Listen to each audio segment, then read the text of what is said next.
Salam, salam antusias bagi kita semua. Firman Tuhan hari ini terambil dari 2 Korintus 12 ayat yang ke-7. Demikian bunyi firman Tuhan.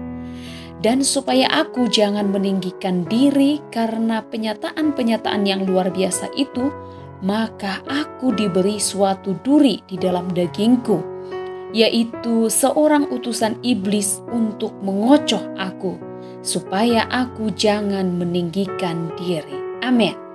Judul renungan kita hari ini adalah duri di dalam daging. Paulus yang adalah Rasul Kristus yang dipakai luar biasa oleh Tuhan, banyak orang-orang yang tidak percaya kepada Tuhan menjadi percaya. Dan olehnya banyak gereja-gereja yang berdiri sebagai buah pelayanannya. Namun demikian, Paulus juga mengalami penderitaan. Paulus menyebutnya sebagai duri dalam daging. Apa artinya duri dalam daging? Beberapa penafsir mengartikannya sebagai berikut. Yang pertama, duri dalam daging artinya penderitaan Paulus yang terus-menerus dialami di dalam pelayanannya. Yang kedua adalah duri dalam daging, yaitu Paulus mengalami penyakit fisik, yaitu sakit mata. Dan kondisi ini membuatnya sangat kewalahan dan menderita. Apa alasan Tuhan mengizinkan duri ada di dalam daging Paulus? Yang pertama, supaya Paulus tidak menjadi sombong atau meninggikan diri atas penyataan-penyataan yang dia terima dan pemakaian Tuhan yang luar biasa di dalam kehidupan Paulus.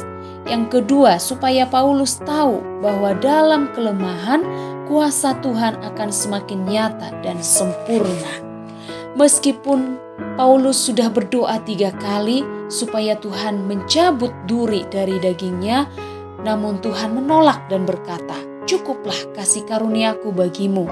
Paulus tidak sedikit pun kecewa atau marah atau komplain kepada Tuhan.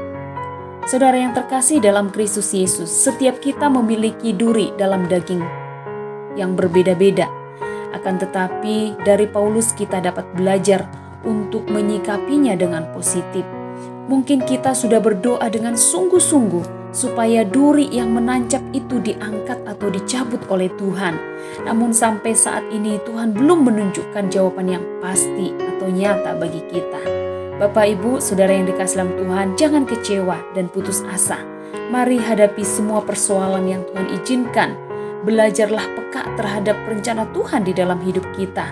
Dia Tuhan yang maha bijaksana, sehingga tidak mungkin Tuhan salah mengizinkan ada penderitaan atau duri dalam daging tanpa sebuah alasan atau tujuan. Tuhan mengizinkan duri menancap di dalam daging atau penderitaan persoalan kita alami supaya kita sebagai anak-anaknya tidak menjadi sombong atas pencapaian yang kita nikmati, atas kehebatan yang kita punya, atas kekuatan yang kita punya, sehingga kita melupakan Tuhan.